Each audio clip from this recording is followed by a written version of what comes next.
Bonjour à tous, je vais vous présenter dans cette vidéo la méthode qui consiste à déterminer la mesure d'un angle à l'aide du produit scalaire.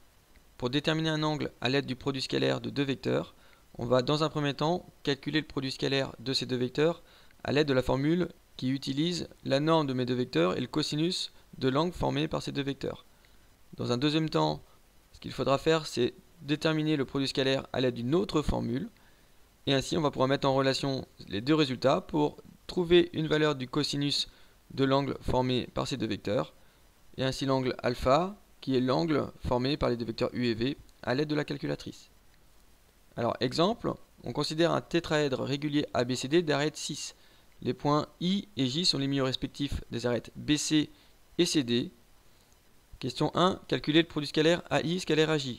Alors AI scalaire AJ, pour le calculer, on va décomposer dans un premier temps le premier vecteur, le vecteur AI. On va le décomposer en somme de deux vecteurs, la relation de Chasles. AI, c'est pareil que AC plus CI. De même, le vecteur AJ, on va le décomposer en somme de deux vecteurs. Le vecteur AJ, c'est AC plus CJ. Maintenant, je distribue, donc ça va me donner AC scalaire AC plus AC scalaire CJ plus CI scalaire AC plus CI scalaire CJ. J'obtiens cette égalité-là.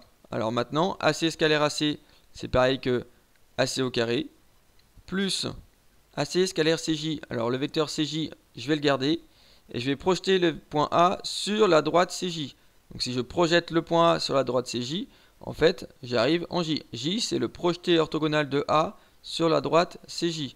Pourquoi? Parce qu'on a un tétraèdre régulier. Donc ça veut dire qu'ici, ma droite AJ, c'est une médiatrice de mon segment CD. Et donc je peux remplacer le vecteur AC par le vecteur JC. Les deux produits scalaires ici sont égaux. Plus CI scalaire AC. Alors sur le même principe, le vecteur CI, je vais le garder. Et si je regarde la droite CI, si je regarde le projeté orthogonal de A sur la droite CI, c'est mon point I. Donc ça veut dire que le vecteur AC, je peux le transformer en IC. Je remplace le point A en son projeté. Le produit scalaire CI scalaire CJ, je le garde pour l'instant. Donc ça me donne finalement AC au carré plus JC scalaire CJ. Ça me donne tout simplement moins, parce que j'ai deux vecteurs qui sont opposés.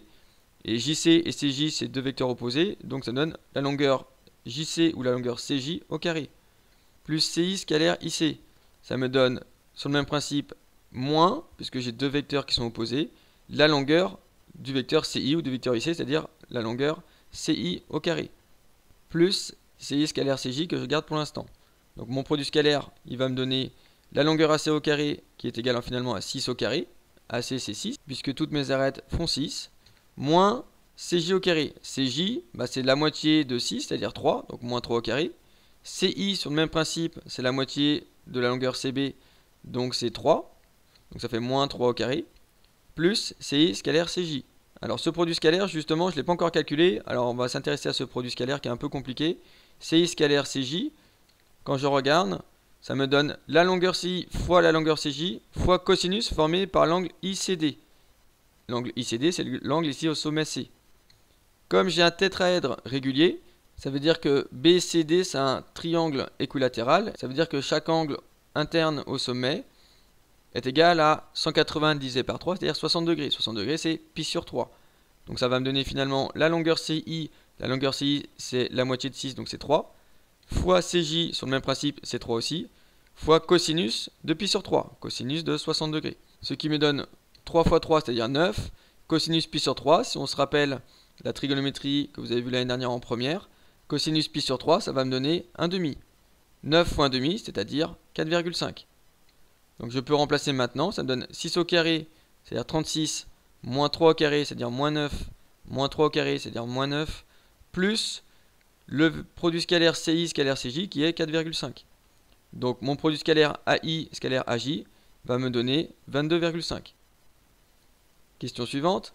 Exprimer ce produit scalaire en fonction de l'angle IAJ et en déduire la mesure de cet angle. Donc le produit scalaire qu'on avait calculé, c'était AI scalaire AJ qui valait 22,5. On va utiliser la formule qui utilise le cosinus.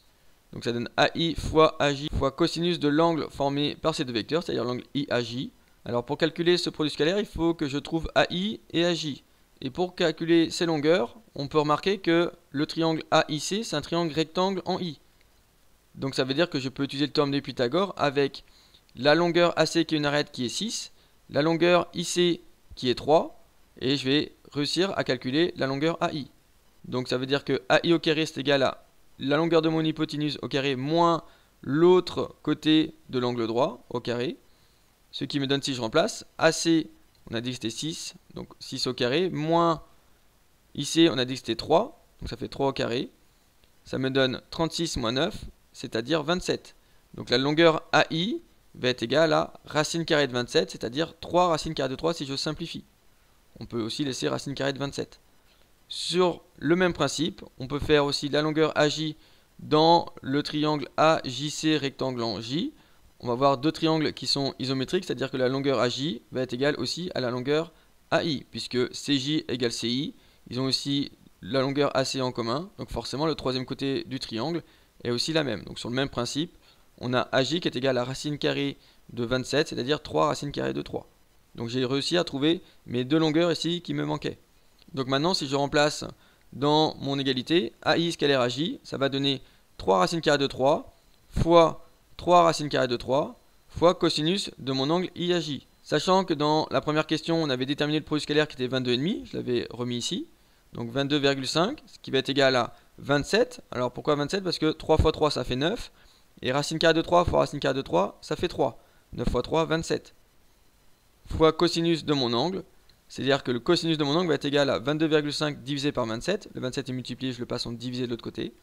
Et si je prends la calculatrice, je trouve un angle IAJ qui va être environ égal à 33,6.